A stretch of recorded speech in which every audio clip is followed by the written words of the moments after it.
Brought to you by Penguin.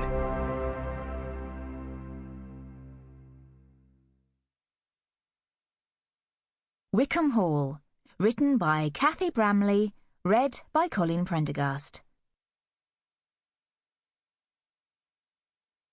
Hidden Treasures. Chapter 1.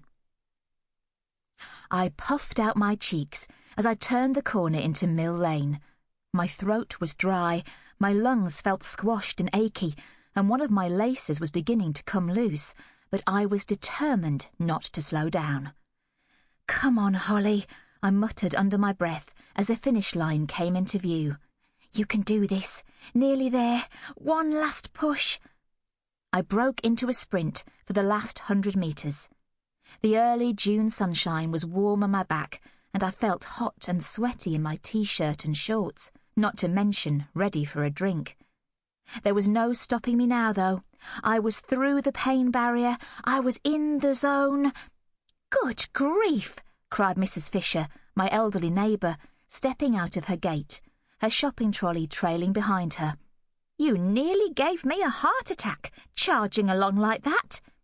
"Sorry, Mrs. Fisher," I wheezed as I swerved round her. "Lovely morning." "How's your mum?" Mrs. Fisher shouted after me. "Fine, thanks," I yelled over my shoulder. "Sorry, can't stop." I ran on to our gate, arms raised triumphantly above my head, as though I was breaking through some imaginary ribbon. I'd made it all the way back without stopping for the first time ever. Go me! I leapt over the boxes of rubbish that had been left out for recycling and came to a breathless halt at the front door of Weaver's cottage, the honey-coloured stone terrace I shared with my mum. I checked my watch.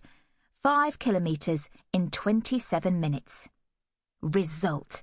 A personal best, and not bad at all for someone who, until recently, would rather grab a box of French fancies, lemon ones preferably, and the TV remote and settle down in front of the hotel inspector than exercise. I pulled off my headphones and grinned to myself as the front garden filled with the tinny sound of Shakira singing "Hips Don't Lie" from my iPod. "You are so right, Shakira," I thought, wiping a line of perspiration from my forehead. "These hips certainly don't lie." A month spent eating cake whilst applying for jobs had done absolutely zero for my figure. Hopefully, thanks to my new fitness regime, the truth would soon hold no fear for my hips. I was definitely feeling fitter.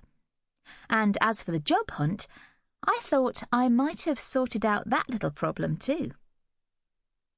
I stood for a moment, hands on hips, while I caught my breath. There were a few weeds poking up between the paving slabs, and I bent to tweak them out. I would make an effort to do a few jobs today, I thought, make the most of my last few days of unemployment. Perhaps Mum might even be in the mood to help. We could start with the boxes I'd just jumped over. No harm in asking.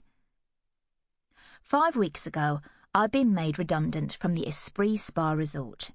Since then, despite keeping myself busy with job hunting, I'd found myself with quite a lot of time on my hands, and Weaver's cottage, with its low ceilings and cluttered rooms, had become a bit claustrophobic.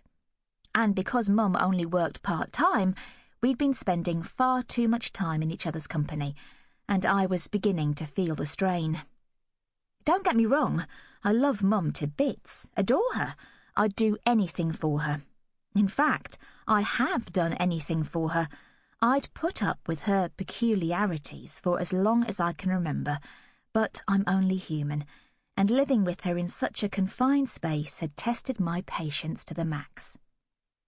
Which was why I found it such a joy to stretch my legs outside.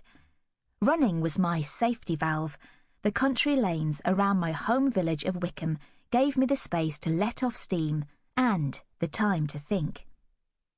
And I had lots to think about, because I'd been offered a job. Hallelujah! I leaned up against the wall of the cottage and began to stretch out my calf muscles one at a time. Sample complete. Ready to continue?